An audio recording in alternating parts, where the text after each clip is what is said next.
Good afternoon, everyone. I hope that everyone's having a great day, whether it's the afternoon or the morning, depending on where you're joining from. I'm Tara Lewis, Yelp's Vice President of Community Expansion and Trends, and it is such a pleasure to be joining you today to welcome our very special guest, founder of Drybar, co-founder of Squeeze, Brightside, Beckett and Quill, and New York Times best-selling author, Alli Webb. Alli, how are you doing today? I am great. Thanks for having me.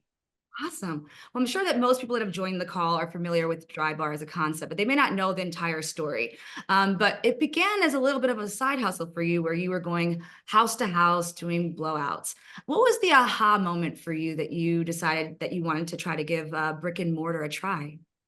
Well, I mean, I was getting so busy in the mobile business and I was, running around town, blow drying all my mommy friends and I was just one person and and so I came to this crossroads of like, do I hire more people and, send stylists out to do the clients that I couldn't, or do I, open a brick and mortar and, try to get, instead of me going to them, they come to me. And that was really, the idea, but to just do blowouts, especially at that time, I mean, at that time, 14 years ago, nobody was doing that. And so it was definitely risky, but I felt like, the right price point, the right experience, or, there were so many things that had to line up, but, it was a big risk, but we, felt like it was worth a shot. And so we, decided to take the plunge and open up a physical location. And I'd already had such a beautiful, like built-in community of women who I was, blow drying their hair all the time that I felt confident that I would at least get those women.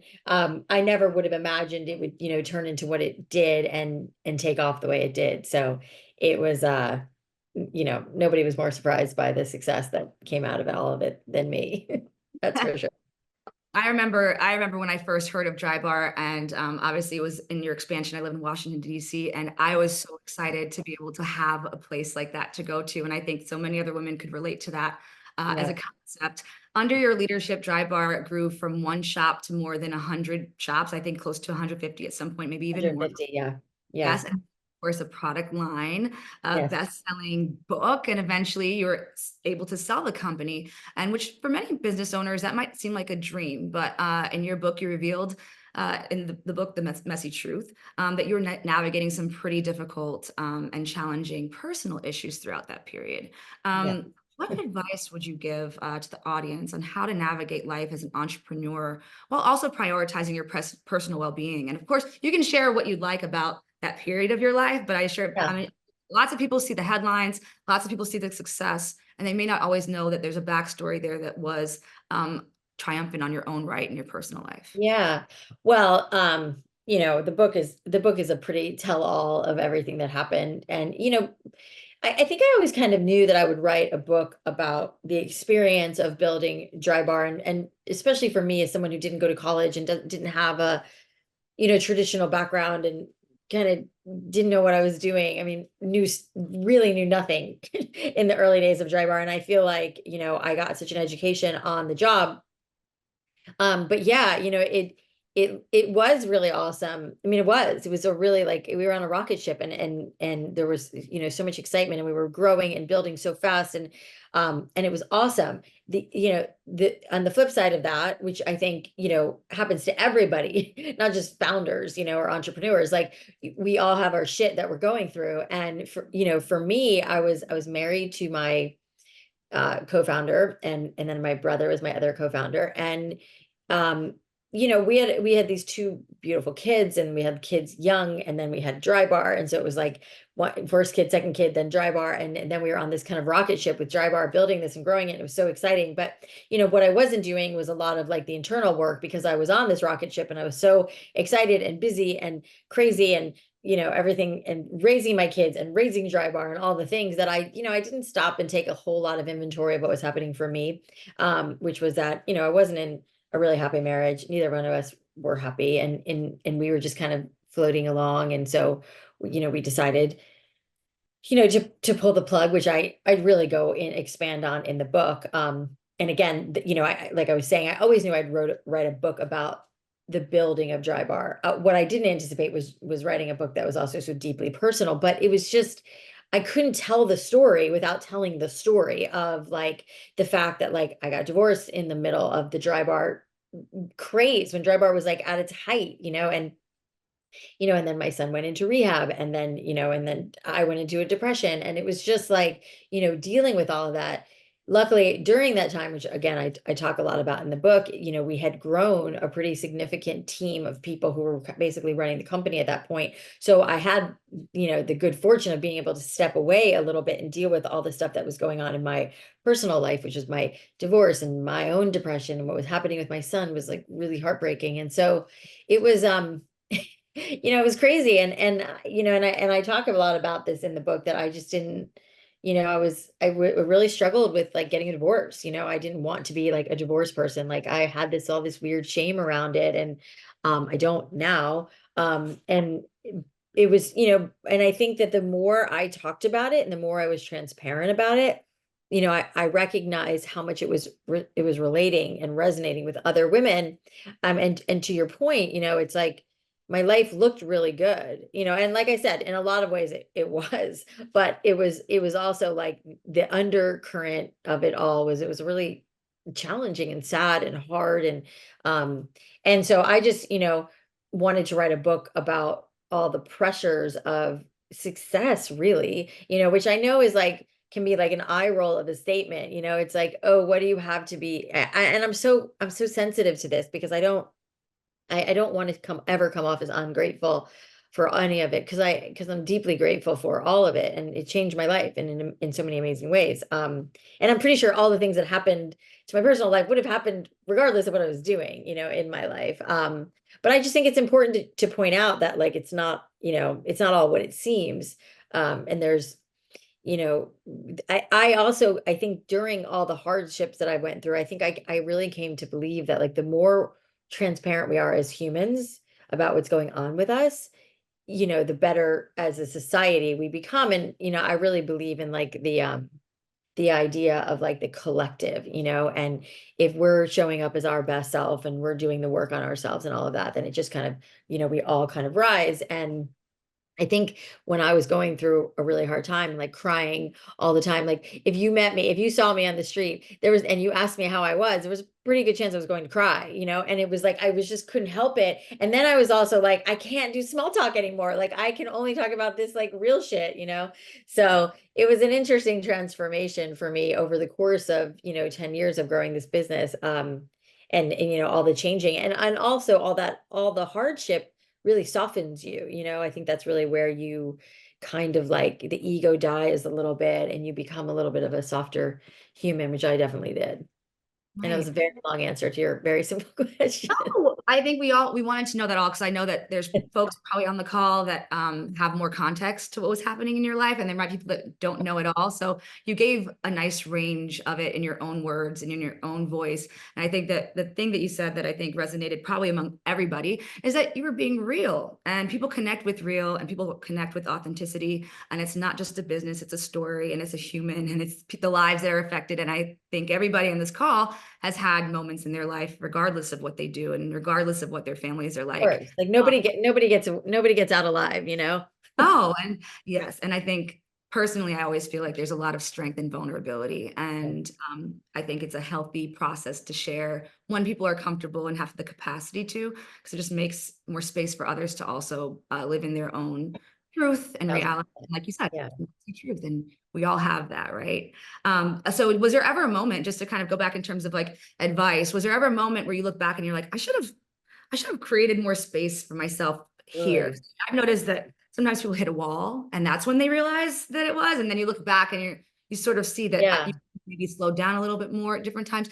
Looking back, if there was someone else that maybe was going through something that was so tumultuous and also, I'm sure, overwhelming with lots of velocity. Looking Yeah. back, is there any advice that you have of like, maybe I should have taken a pulse check at a different point in Yeah. time? Yeah. And I think as entrepreneurs, I mean, I can only speak for myself, but I'm like, get very obsessive about things. If I'm like a dog with a bone when I want something or I'm trying to create something. And so, there's this adrenaline, that kind of kicks in that you're like, you don't think of it as work. And I've I speak all the time, and I've said it publicly many times, like, like I love work. And when you do something you love, it doesn't feel like work. And that's true. I think the mistake that I made, that I think a lot of entrepreneurs make, that I still make, that I have to like remind myself to stop making, is like, I'm actually so much better at it now, as I even say that, is taking the time, the finding, it's funny, the second chapter of my book is called Balance is Bullshit, which I believe, but I do think there is like finding your stride or your flow, and like, I'm not going to give every single thing I have of myself to this business. I'm going to give a lot because you have to. And, when you're growing a company, you have to, it is like, especially in the early days. And I think that it's almost unavoidable in those early days when you're in real like startup mode, that, you have to give a lot, but you also have to recognize that, like, in order for you to be your best, like, you do have to take care of yourself in whatever capacity that means. It took me many years to, realize that I didn't have to be sitting in my office or at the shop at 9 a.m. Like, I could, I started to play around with, like, my schedule, where I would like drop off my kids because that was important to me, go to the gym in the morning or go on a walk or whatever it was. And I think that those things, while they sound small, or even like taking like a meditation break in the middle of the day, which I totally do now, but I didn't I didn't give myself permission. And I think, especially as women, we don't give ourselves permission to go and do the things that we need that make us feel rejuvenated and recharged. We just keep going. And frankly, you can't do that unless you schedule it in. Like, I mean, and anybody who's busy and working has a calendar that they most likely live and die by. And, I mean, gosh, I do, and I have for as long as I can remember. I will schedule blocks in my calendar throughout the day, and like my assistant and people I know, like it's like, I just won't do things back to back. Like, I would never, like, speaking to you today, like, I won't go and jump into like a podcast interview or another interview, because like mentally it's too much. Like, I just want, I will work and do other things, but I've learned, and that's the big unlock here, I think, is like learning the things that like deplete you and the things that give you energy. And I think for me, it was like, there was so much depletion, but it was like sugar coated in this awesome thing that we were growing and building, which it was. But I didn't stop and take time to like, recharge. It was just like, go, go, go, go, go. And there was like some sort of badge of honor of like working crazy hours around the clock, which, I started to just get really resentful of that, where I wanted some peace. And, and now I'm just so much better about listening and getting quiet, which I think is like part of, like, I think why meditation is so important and has gotten so big, or whatever it is for you. For me, it's like also like just walking with music is like, makes me so happy, and also is like a recharge for me. Like, it literally recharges me.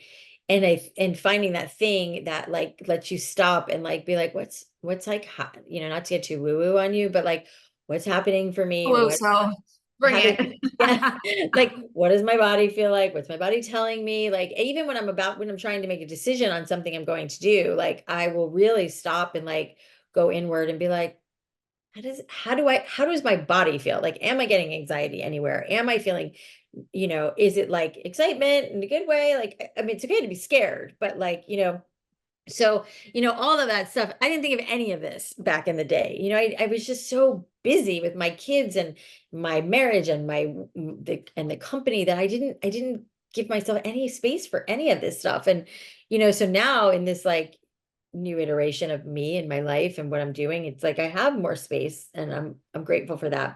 But yeah, I feel pretty compelled to like, pay that forward and give back and share that, like, you will inevitably burn yourself to the ground if you don't stop and take care of yourself. And you can rise again for sure, but it will take a toll.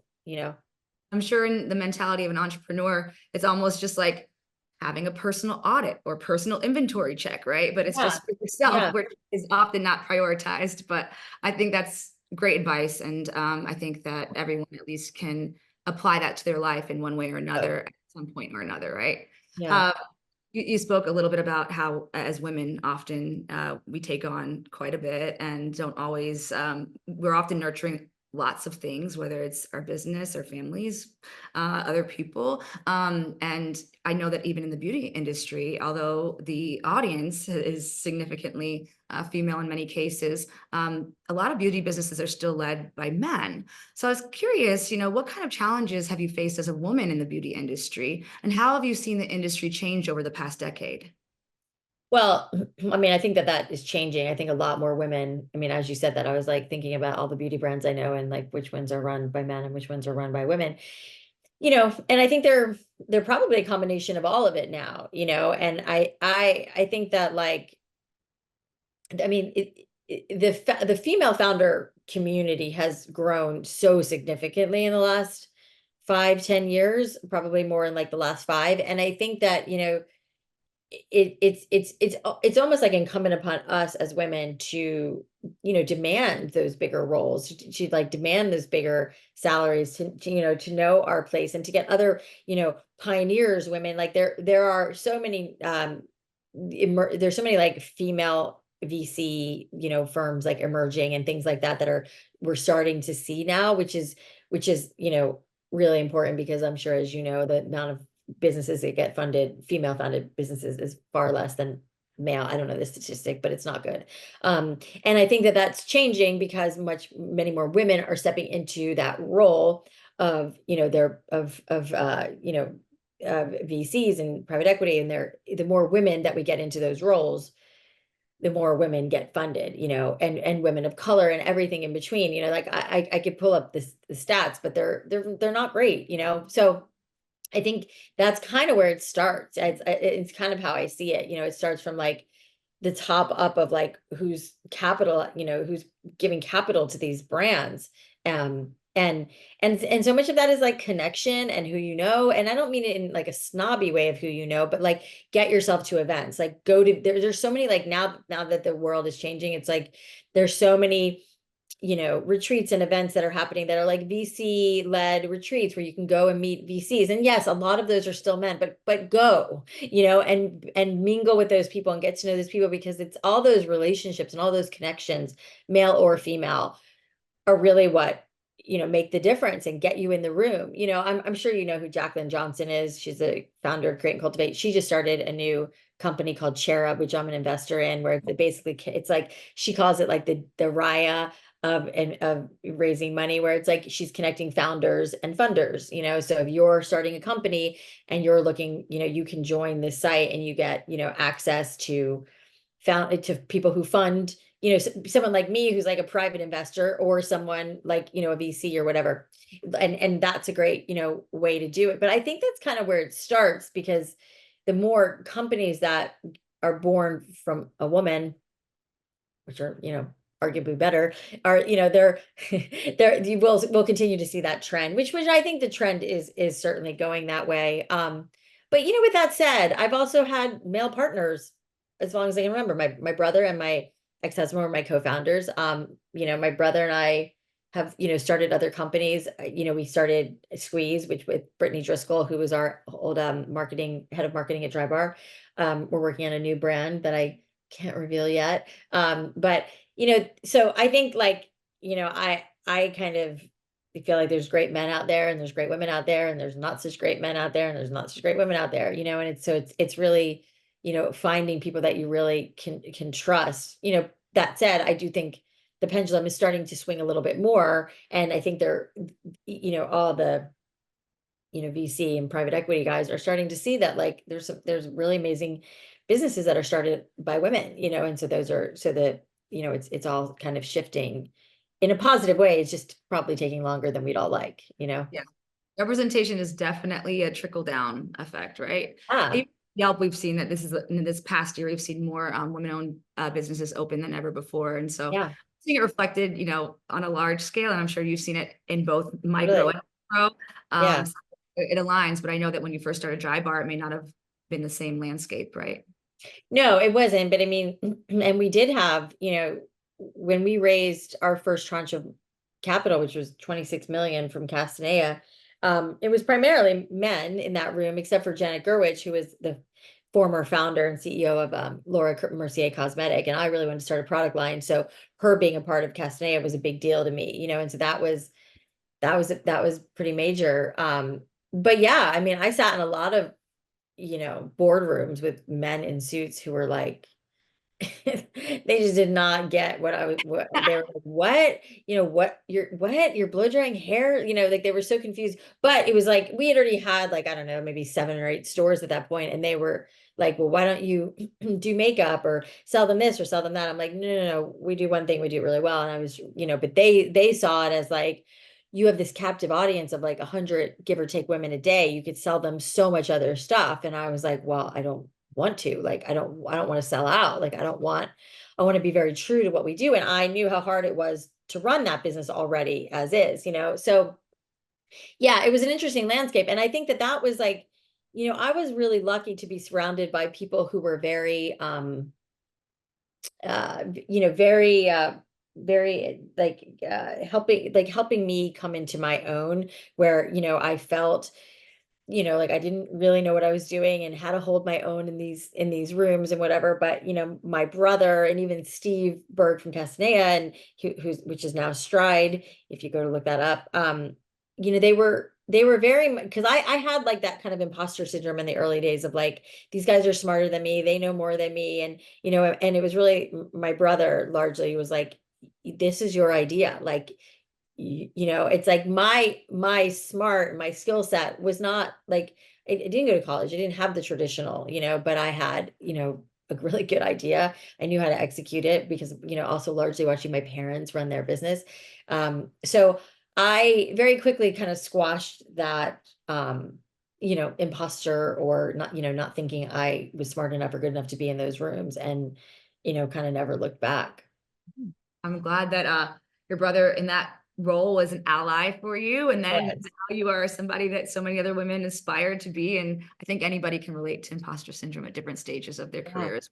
But And I talk about imposter syndrome a lot as like a great thing. If you're suffering from imposter syndrome, that means you're doing something that you haven't done before, and like, good for you. I mean, that means that you're taking on this role or this opportunity that's new to you, and it's foreign. And so you've got to like learn it a little bit, but like you will. And it's an amazing opportunity.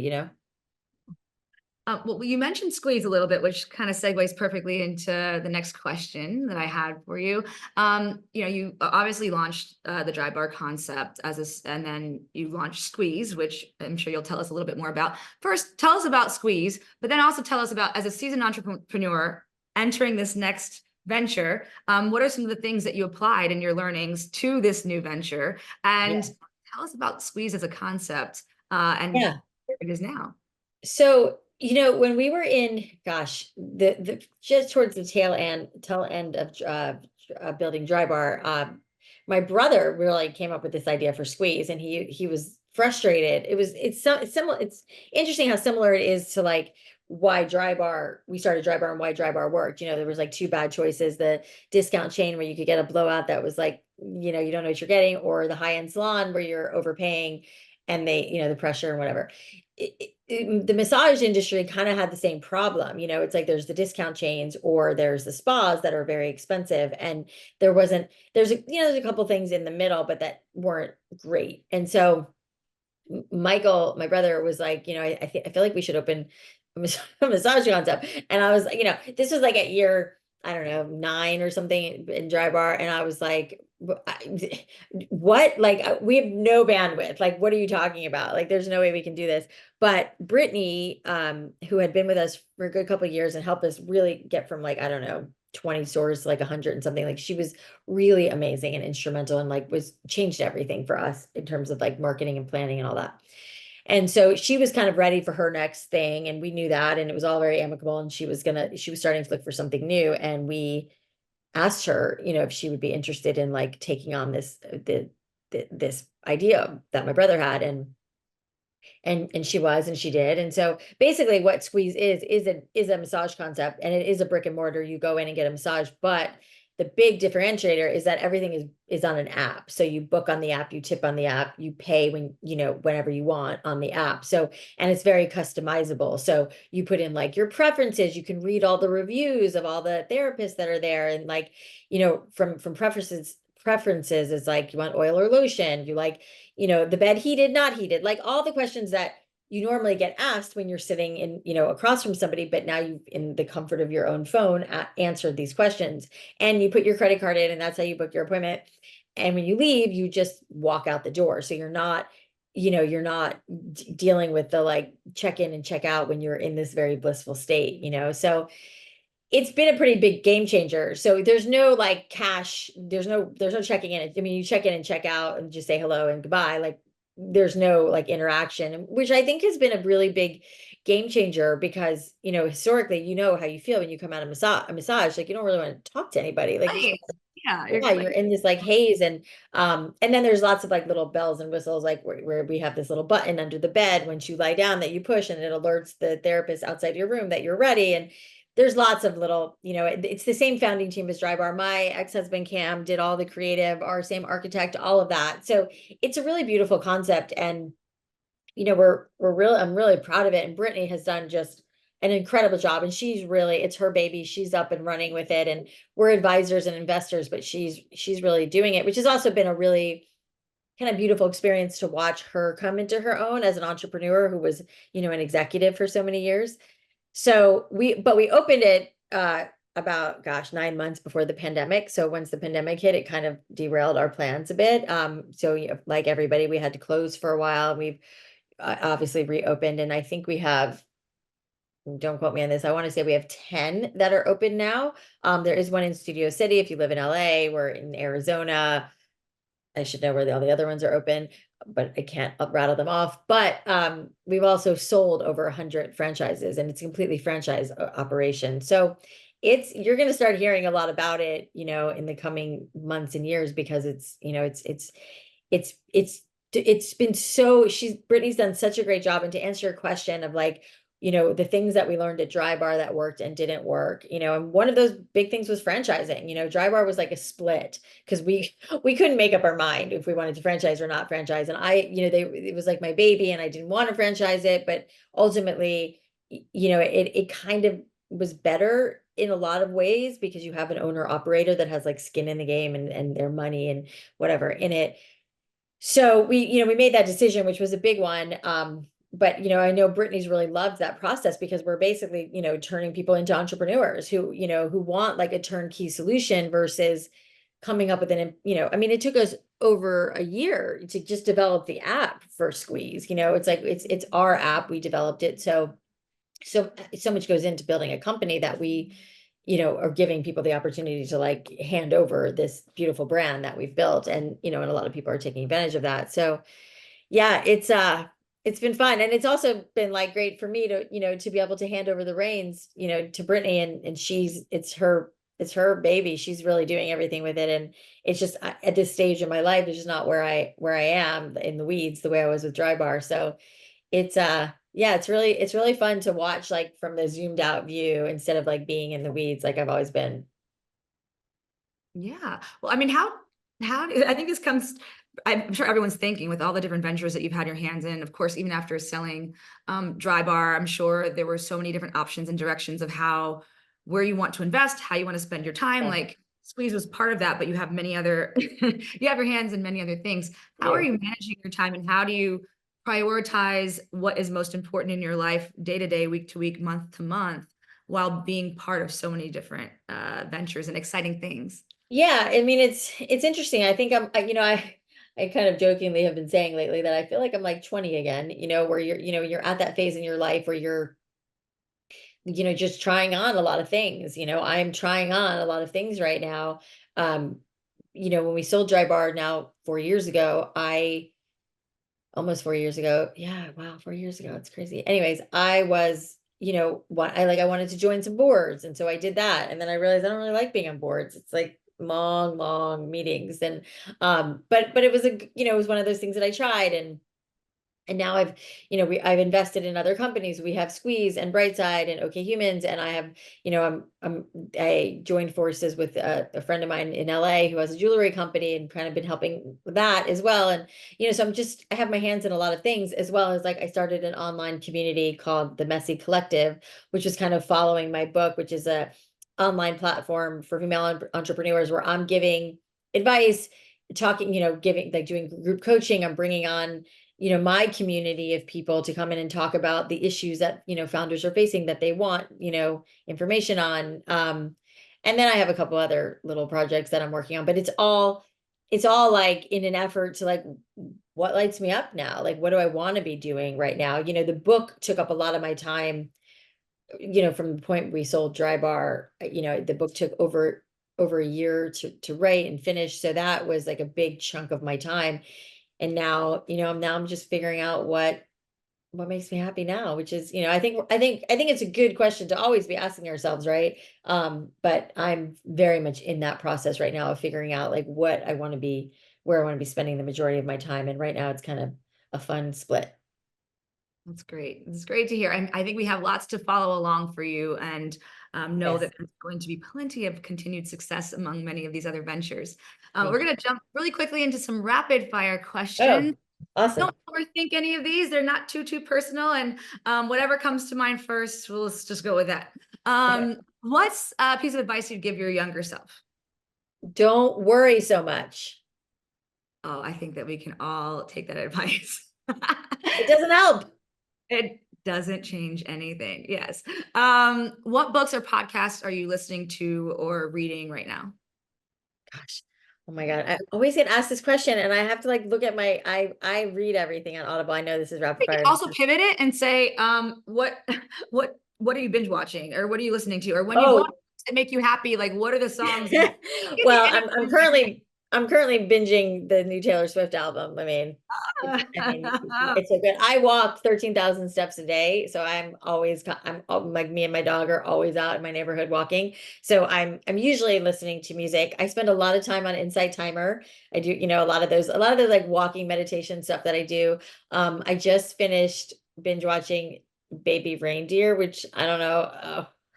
That's I went for like a full week and a half. Everybody I talked to, I was like, by the way, because that show. Do you know that the guy who's Donnie is Donnie? It's about his yes, life.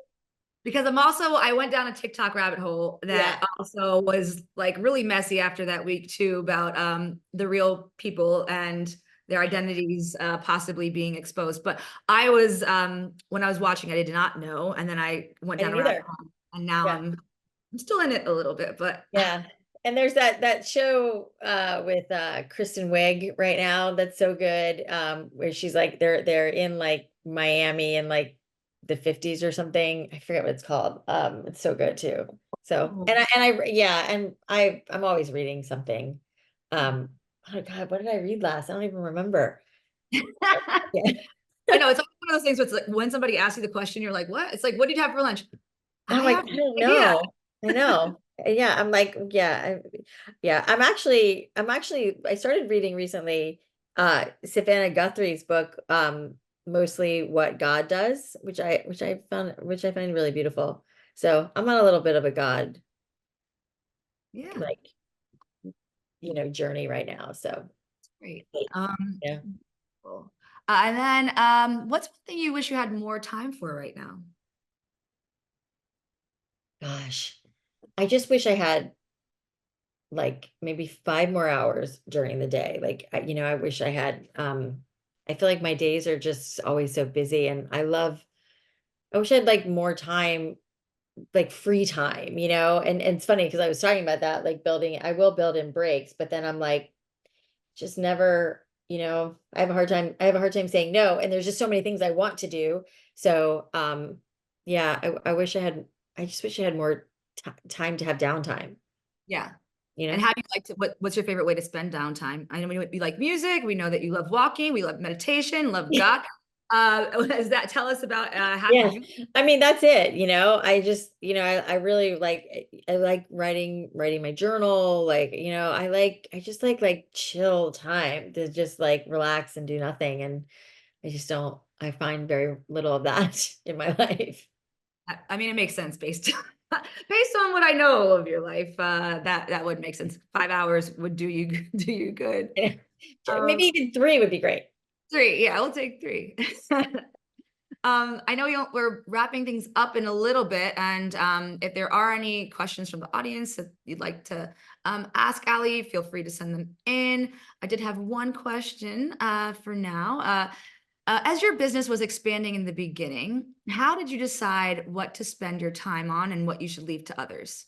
Oh, I love this question because that was it was really interesting for me as as we grew. And when you're starting a company and you're the founder, you're wearing a lot of hats and you're doing a lot of things, almost everything, right? And then you start to realize that you need help and you can't do everything yourself. And frankly, you're not good at everything. And that was, a little bit of a rude awakening for me, but a good one. And my brother and I talk about this all the time. My brother and I would always have conversations where we would talk about like, what's my highest and best use? Meaning like, what do I love doing the most?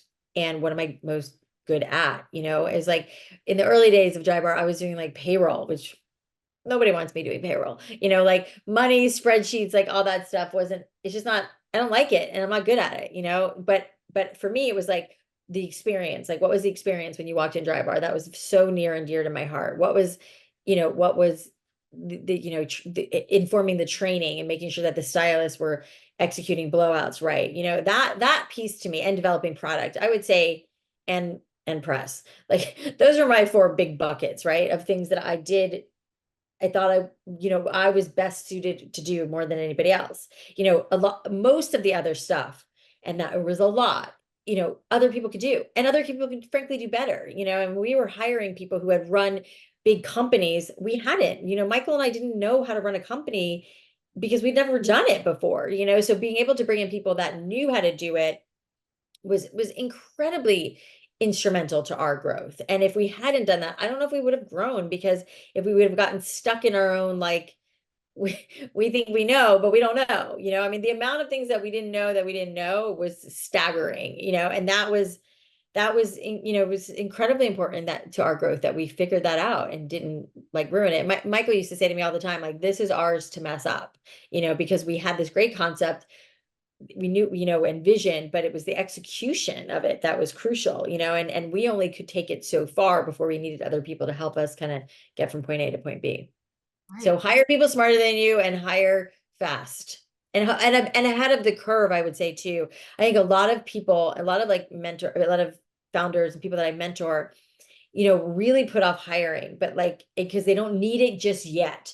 But like it always happens. You get yourself in this position where you're totally burned out. You're doing way more than you should be. You need to hire that person. And now you have to just start interviewing. And sometimes that interview process, especially for big hires, expensive hires, can take 6-8 months. Like, and so you needed that person, 3 months ago, and now you have another 6 months to go before you even get the right person. And then you run the risk of like hiring somebody who's not the right person because you just want to get that person hired. And then you're even more screwed. I mean, I don't mean to like stress people out, but it is a big deal, and I feel like if you see the writing on the wall where your company is going and you don't start thinking about hiring that person to execute whatever's coming next, like you're going to be stuck and it's not going to feel good.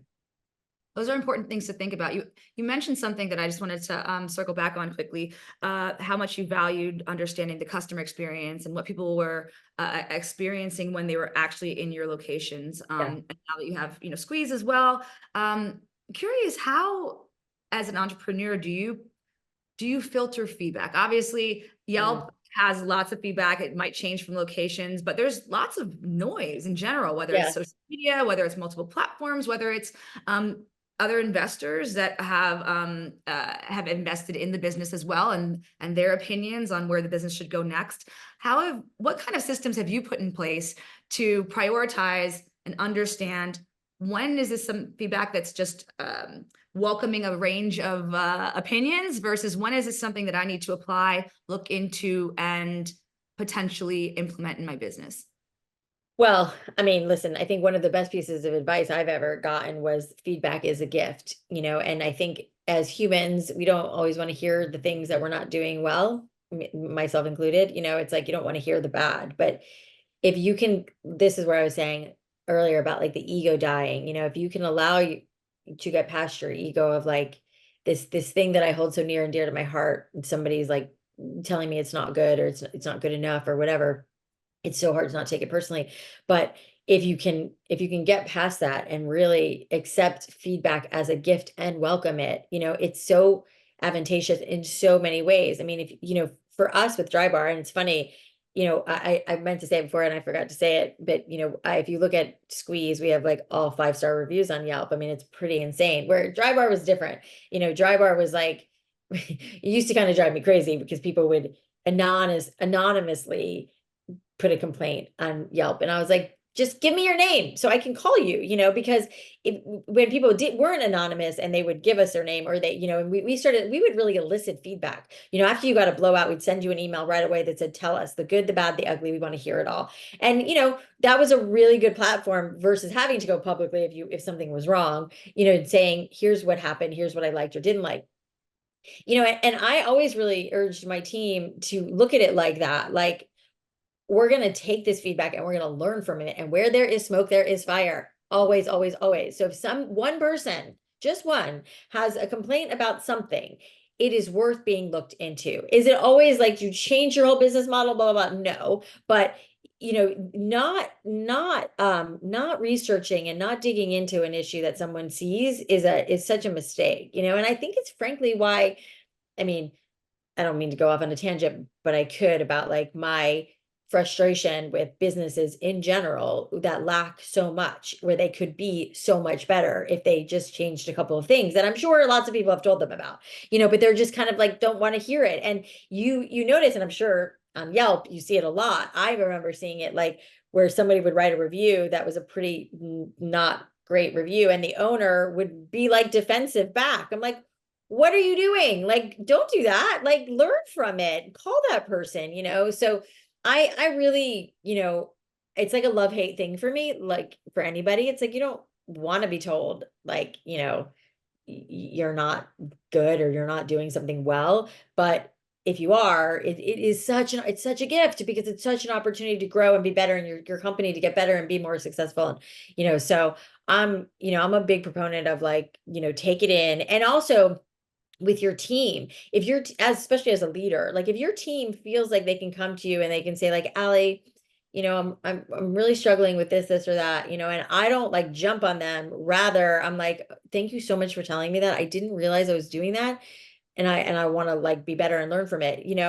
It's so like, it puts people on their heels because they're so shocked that they can have that conversation with their boss, and so I've always tried to really perpetuate that kind of, not always, as I learned. I did not do it in the beginning. As I learned and as I grew with this company, I learned that I needed to be that kind of leader instead of the kind of leader that everybody was scared of. Because, and I talk about this in my book. My brother said to me, I don't know how many years in, he was like, everyone's scared of you, right? And I was like, what? I'm so nice. What are you talking about? And he's like, well, you're not always so nice. And you are, your passion about this company gets misconstrued into like, you're kind of a bitch sometimes, and so I remember it so well because I was so shocked by it. And then I was like, oh shit, I've got to like soften up, and I want to be the kind of leader that people will talk to, and tell the real truth to. And so, yeah, Yeah. that's Like all you my said feeling earlier,